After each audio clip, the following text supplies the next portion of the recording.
Hello students, मैं देवेंद्र आर्य आपका स्वागत करता हूं अपने यूट्यूब चैनल देवेंद्र आर्य पर। और आज हम पढ़ने वाले हैं क्लास 12th की इंग्लिश फ्लेमिंगो।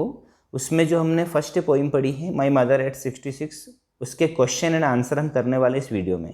ठीक है, यदि आपको लेसन अच्छे से समझना है, इस पोइम को भी समझना है, तो आप प्लेलिस्ट में जाकर सारे वीडियोस देख सकते हैं। मैंने प्लेलिस्ट बना दी सेपरेट क्लास 12th फ्लेमिंगो के नाम से। आप वहाँ पर जाएंगे तो आपको लेसन फर्स्ट, सेकेंड और फर्स्ट पोइम की हिंदी एक्सप्लेनेशन मिल जाएंगे, वहाँ पर आप आसानी से देख सकते हैं। तो चैनल को सब्सक्राइब कीजिए, है ना, और इसके बाद में बेल आइकन को प्रेस कीजिए ताकि आपको सारे वीडियो टाइम पर मिल सके, सारे वीडियो की नोटिफिकेशन आपको टाइम पर मिल सके। तो स्टार्ट करते हैं। जैसे कि हमने इस पोएम को समझा था, कमला दास अपनी माँ को जब देखती है और माँ की उम्र हो गई है 66, इसीलिए इस लेसन का नाम, इस पोएम का नाम रखा उन्होंने माई मदर एट 66, यानी कि उनकी माँ अब 66 साल की हो गई और माँ का चेहरा बिल्कुल बेजान, रूखा, पीला, निस्तेज हो गया है। उन्हें देखकर कमला दास अंदर ही अंदर डरती है, दुखी होती है। क्यों दुखी होती है? क्योंकि अब उनका जो समय है जाने का, है ना, वो निकट आ गया है माँ का। तो वो दुखी होती है कि कभी भी मेरी माँ मुझे छोड़कर जा सकती है, इनको मृत्यु जो है गले लगा सकती है, इसीलिए वो बार बार उनको देखकर दुखी हो रही है। अब बहुत सारे क्वेश्चन यहाँ पर बनते हैं। पहला क्वेश्चन हम देखते हैं। क्वेश्चन फर्स्ट है, what is the kind of pan and एक दैट द पोइट फील्स? किस प्रकार का दुख या किस प्रकार का दर्द है जो लेखिका सहन करती है या लेखिका को आता है? तो when the poet sees the pale and corpse like face of a mother, जब लेखिका जो पोइटेस है वो उनकी माँ का पीला और सौ जैसा जो चेहरा है देखती है, तो हर ओल्ड फेमिलियर पेन और द एक रिटर्न्स, तो उनका जो बचपन का जो दर्द था अपनी माँ से बिछड़ने का, वो उभर कर आ जाता है। Her mother grown weak and old, उनकी माँ बहुत ही कमज़ोर हो गई है ना, और बूढ़ी हो गई है। It appears she will not live long, और ऐसा लगता है कि वो ज़्यादा समय जीवित नहीं रहेगी। The poet feels the pain of having to loss a soon, और लेखिका को कौन सा दर्द सता रहा है? उन्हें खोने का डर, खोने का दर्द सता रहा है। अगला क्वेश्चन है, why are the young trees describe as sprinting?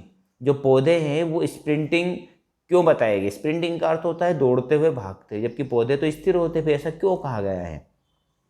तो the poet is driving to the Cochin airport, लेखिका जो हमारी पोइटेस हैं वो कोचिन एयरपोर्ट की तरफ जा रही है। व्हेन सी लुक्स आउटसाइड, जब वो बाहर देखती है, the young trees seem to be walking past them, तो उन्हें ऐसा लगता है जैसे पेड़ उन्हें, है ना, वो कार में बैठी हुई है और पेड़ दौड़ रहे हैं। With the speed of the car they seem to be running fast और स्प्रिंटिंग, और कार की जैसे जैसे स्पीड चलती जाती है कार स्पीड में, वैसे वैसे ऐसा लगता जाता है कि पेड़ ही दौड़ रहे हैं और वो स्थिर बैठी है। ठीक है, अगला क्वेश्चन आता है हमारा, why has the poet brought in the image of merry children spilling out of their homes? जो लेखिका है वो ऐसा क्यों इमेज हमारे सामने बताती है कि जो प्रसन्नचित्त बच्चे हैं वो spilling out of their Holmes, उनके घरों से बाहर छलक रहे हैं, ऐसा क्यों बोलती है? इसके पीछे रीजन है, the poet has brought in the image of merry children spilling out of their homes to present a contrast. Contrast यानी कि एक रोशनी बिखेरने की कोशिश कर रहे हैं हमारे सामने। द मेरी children coming out of their homes in large numbers present an image of happiness and spontaneous overflow of life. जो बच्चे प्रसन्न हैं और घर से बाहर जो हंसते खेलते आ रहे हैं, मुस्कुराते हुए आ रहे हैं, वो प्रसन्नता की इमेज बता रहे हैं, और साथ में ओवरफ्लो ऑफ लाइफ, वो जीवन से भरे पड़े हैं। This image is in the star contrast of the dosing old mother, है ना। अब ये इमेज जो है ये विपरीत है, किसके विपरीत है? वो जब कार के अंदर अपनी माँ को देखती है तो बहुत ही निस्तेज और ऊँग रही उसकी माँ, और बाहर बच्चों को देखती है तो बाहर बच्चे चहक रहे हैं, कूद रहे हैं, खुशी से झूम रहे हैं। Whose ashen face looks lifeless and pale like a corpse, और जो माँ का चेहरा है वो बिल्कुल निस्तेज है, ऐसा लग रहा है जैसे किसी शव का, है ना, यानी मृत व्यक्ति का शरीर पड़ा हुआ है। तो दोनों के बीच में वो एक अंतर, एक इमेज बनाती है कि अंदर का माहौल कैसा है और बाहर का माहौल कैसा है, इसलिए वो बच्चों की इमेज हमारे सामने बताती है। चलिए क्वेश्चन 4 है, why has the mother been compare to the late winter's moon? Very very important question. जो माँ है लेखिका की, उनकी तुलना लेट विंटर्स मून से क्यों की गई है? लेट विंटर्स मून यानी कि जो विंटर के समय पे, यानी कि आपके ठंड के टाइम का जो चंद्रमा है, जो बीता हुआ जो विंटर है, उसके चंद्रमा से तुलना क्यों की गई है? The poet's mother is 66 year old, लेखिका की माँ 66 वर्ष बूढ़ी हो चुकी है। हर संकन एसन फेस रिजेंबल ए कॉप्स, और उनका जो फेस है वो एक शव की तरह है। सी हैज लॉस्ट हर साइन, वो उसका तेज खो चुका है कौन, चेहरा। एंड स्ट्रेंथ ऑफ यूथ, और जवानी की जो शक्ति थी वो भी चेहरे से जा चुकी है ना, झुर्रियाँ पड़ चुकी चेहरे के ऊपर, बहुत बुरी हो चुकी है। Similarly the late winter's moon looks hazy and obscure, उसी प्रकार जिस प्रकार एक विंटर का चंद्रमा होता है वो बहुत ही निस्तेज, ढीला, ठंडा होता है। It too lacks shine and strength, उसमें भी चमक और स्ट्रेंथ की कमी होती है। The comparison is quite natural and appropriate, और जो तुलना है बिल्कुल सटीक है और उचित भी है। चलिए क्वेश्चन 5 आता है आपका। क्वेश्चन 5 देख लेते हैं। What do the parting words of the poet and her smile signify, जब लास्ट में वो अपनी माँ से है ना जा रही होती है कोचिन से कहीं बाहर, तो माँ से जब विदाई लेती है तो वो स्माइल को इतना सिग्निफाई क्यों करती है कि मैं स्माइल स्माइल स्माइल, हम आपने पोइम पढ़ी होगी तो इसमें लिखा है कि 3 बार स्माइल शब्द का इस्तेमाल करती है। तो her words and smiles are a deliberate attempt to hide her real feelings, वो बार बार ऐसा बोलती है कि मैं माँ के सामने मुस्कुरा रही थी, यानी कि वो अपने अंदर की फीलिंग्स को छुपा रही थी। The parting words she use soon Amma, और जो शब्द उसने बोले थे कि अम्मा मिलते हैं बहुत जल्दी। Give an assurance to the old lady whose ashen face looks like a corpse, उस बूढ़ी महिला को एक सांत्वना दे रहे थे जिनसे वो विदा हो रही थी, और जिसका चेहरा कॉप्स की तरह था, शव की तरह था। Similarly her continuous smile are an attempt to overcome the ache and fear inside her heart, और जो लेखिका है वो अपने अंदर के, अपने हृदय के अंदर के इमोशन, दुख को छुपाना चाहती थी, इसीलिए वो बार बार ऐसा बोल रही थी कि मैं सिर्फ मुस्कुरा रही थी, मुस्कुरा रही थी और मुस्कुरा रही थी। ओके फ्रेंड्स, आई होप आपको ये सारे क्वेश्चन के आंसर समझ में आ गए होंगे। अब कुछ और क्वेश्चन भी है मैं लेकर आया हूँ आपके लिए इसी पोइम से रिलेटेड, तो वो भी आपको देखना है। तो क्वेश्चन छोटे छोटे आंसर है इनके। क्वेश्चन फर्स्ट है, where was the poet going and who was with her, लेखिका पोइटेस कहाँ जा रही थी और कौन उनके साथ में था। The poet was driving from her parents home to the Cochin airport, लेखिका अपने पेरेंट्स के घर से कोचिन एयरपोर्ट जा रही थी। The poet's mother had come to see her off, और लेखिका की माँ उससे छोड़ने के लिए आई थी। She was sitting beside her, उसके साइड में बैठी हुई थी। She was dosing with her mouth open, और वह ऊँग रही थी और उनका मुंह खुला हुआ था। चलिए अगला क्वेश्चन है।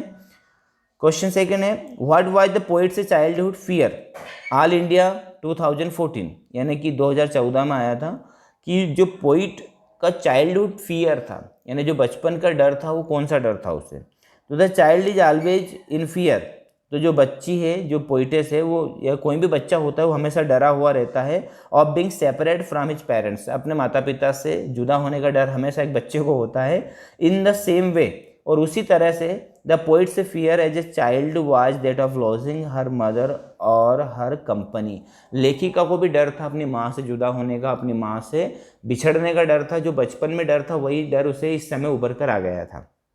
चलिए क्वेश्चन की बात करते हैं। अगला क्वेश्चन है, अब यहाँ पर क्वेश्चन के नंबर के ऊपर मत जाइएगा, क्वेश्चन के नंबर, क्योंकि मैंने भी ये जो है ना बहुत ही डीप स्टडी से आपके लिए एनालाइज करके मैं इंपॉर्टेंट क्वेश्चन लाया हूँ, तो इसके क्वेश्चन नंबर 5 लिखा है, इससे आपको है ना कंफ्यूज नहीं होना है। क्वेश्चन 3 है, आपको सिर्फ क्वेश्चन देखना है। चलिए क्वेश्चन अगला होता है कि describe the world inside the car and compare it to the activity taking place outside, आपको कार के अंदर की एक्टिविटी और बाहर की एक्टिविटी में क्या अंतर है वो बताना है। तो the pale and faded face of the poet's mother looks lifeless like a corpse, माँ का चेहरा एक शव की तरह था, ठीक है, बहुत ही ऊँग रही थी। Her dozing with mouth wide open suggest passivity decay and death, और उसका जो ऊँगता हुआ खुला हुआ मुंह ये सजेस्ट कर रहा था कि अब अंत आ गया है ना, इनका अंत निश्चित है और इनकी मृत्यु होने वाली है। आउटसाइड द कार, लेकिन कार के बाहर, the poet watches young tree sprinting past them, जो पेड़ है वो दौड़ रहे थे। They seem to be running as fast और स्प्रिंटिंग, वो उन्हें दौड़ता हुआ देख रही थी कार में से। Happy children are moving out of their homes cheerfully, और बच्चे जो हैं अपने घरों से खुशी खुशी निकल रहे थे। दे present an image of life dynamism and activity, और वो किसकी इमेज छोड़ रहे थे, वो जीवन की है ना, शुरुआत की और क्रिया की, यानी कि एक्टिविटी, कुछ ना कुछ गतिविधि हो रही, उसकी तुलना बच्चों से और पेड़ों से की जा रही थी, और माँ की तुलना की जा रही थी बहुत ही निस्तेज और अंत से। तो बच्चे शुरुआत को आरंभ, यानी कि आरंभ को शुरू करते हैं, वो उसको दर्शाते हैं, और जो माँ है वो अंत को दर्शाती है, दोनों के बीच में तुलना थी। अगला क्वेश्चन है, why does the poet look outside, लेखिका बाहर क्यों देखती है। अच्छा भैया ये बताइए कि हम में से बहुत सारे लोग ऐसे बाहर क्यों देखती है, जब अंदर ही यदि अच्छी बात होती है, अंदर ही कुछ अच्छी चीज़ उसको मिलती तो बाहर नहीं देखती, तो क्यों देखती है। What does see happening outside, और वो क्या देख रही थी बाहर। तो the thought of the ageing mother at 66 and her pale and ashen face looking like a corpse becomes too heavy for the poet to bear, जब अंदर उसकी माँ का वो चेहरा देखती है, मुरझाया हुआ, रूखा हुआ, मृत शरीर जैसा ऊँगता हुआ, तो वो उसको झेल नहीं पाती, सहन नहीं कर पाती उस दुख को। इसलिए वो क्या करती है, शी नीड्स ए डिस्ट्रैक्शन, उसे एक डिस्ट्रैक्शन की आवश्यकता थी कि उसका ध्यान कहीं भटक जाए, इस जगह से हट जाए उसका ध्यान। A diversion and therefore she looks outside, और उसे एक डाइवर्जन चाहिए था, इसलिए वो बाहर देखती है। शी वॉच यंग ट्री, वहाँ युवा पेड़ों को देखती है। This trees speed past them as appear to be sprinting, और पेड़ दौड़ रहे थे बिल्कुल। देन सी हैप्पी चिल्ड्रन, इसके बाद वो खुशनुमा बच्चों को देखती है। Moving out of their houses and making merry, और वो कैसे लग रहे थे, अपने घरों से बाहर निकल रहे थे और बहुत ही खुश लग रहे थे। तो लेखिका बाहर क्यों देखती है, क्योंकि वो अपनी माँ का चेहरा देखकर, है ना, बहुत ही दुखी हो रही थी, और उस दुख से अपने ध्यान को भटकाने के लिए, अलग हटाने के लिए वो बाहर देखती है। चलिए अगला क्वेश्चन आता है, what does the poet do after the security checkup, what does C notice. Security जब चेकअप कर लेती है, यानी कि जब वो एयरपोर्ट पे जाती है और उसके सामान की सब जो है चेक वगैरह हो जाता है, उसके बाद में वो क्या देखती है और फिर वापस क्या नोटिस करती है। तो they have to pass through a security checkup at the airport. Airport के ऊपर क्या होता है, सिक्योरिटी चेकअप होती है। After it the poet stand a few yards away, उसकी माँ से कुछ कदम दूर खड़ी है।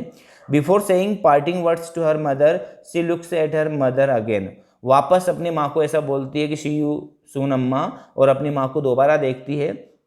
Her face looks pale and colourless like the late winter's moon, उसका चेहरा उसी प्रकार, है ना, बीते विंटर के मून की तरह निस्तेज लग रहा था। She present a picture of ageing and decay, और उसकी माँ एक ऐसी पिक्चर को प्रेजेंट कर रही थी कि उसका अंत बिल्कुल समीप है। ठीक है, बहुत दुखी हो रही थी लेखिका अपनी माँ को देखकर। लास्ट क्वेश्चन की तरफ बढ़ते हैं।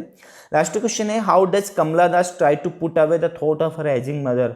ये भी ऑल इंडिया 2014 में आ चुका है कि जो लेखिका है कमला दास, वो अपने थॉट्स को उसकी एजिंग माँ से अलग क्यों हटाना चाहती थी। तो Kamala Das was in much trouble after seeing the lifeless and faded face of her mother, बहुत दुखी थी, कष्ट में थी अपनी माँ का चेहरा देखने के बाद। The old lady seemed to be lost in her own thoughts, और जो ओल्ड लेडी थी वो भी अपने विचार, अपनी बात, सब कुछ समझ लो इस समय खत्म हो रहा था। The poetess turned away her attention from her mother and looked outside, लेखिका अपने ध्यान को भटकाना चाहती है, इसलिए बाहर देखती है। The outside world was full of life and activity, और बाहर की दुनिया बिल्कुल रंगीन है, बिल्कुल जीवन से भरी हुई है। The young trees seemed to be running fast, और जो यंग ट्रीज हैं, यानी कि जो पेड़ हैं, वो बिल्कुल दौड़ रहे हैं। The children looked happy while moving out of their Holmes, और बच्चे अपने घरों से बाहर निकल रहे हैं तो बहुत ही खुश है। तो इसीलिए लेखिका अपनी माँ के तरफ से अपना ध्यान भटकाने के लिए बाहर देखती, बाहर उसको जीवन नज़र आता है, जबकि अंदर, कार के अंदर क्या है, उसको अपनी माँ के रूप में समझ लो कि मृत्यु नज़र आ रही है। ठीक है, तो आई होप आपको सारे क्वेश्चन के आंसर समझ में आ गए होंगे इजीली। मैंने अपनी तरफ से पूरा प्रयास किया है। यदि आपको वीडियो अच्छा लगा है तो प्लीज़ लाइक कीजिए, दोस्तों के साथ शेयर कीजिए, चैनल को सब्सक्राइब कीजिए, है ना, और कुछ ना कुछ कमेंट ज़रूर कीजिएगा, है ना। ये कमेंट ही हमको इनकरेज करते हैं आपके लिए अच्छे वीडियो बनाने के लिए। तो मिलते हैं अगले वीडियो में, तब तक के लिए stay home stay safe, thank you very much.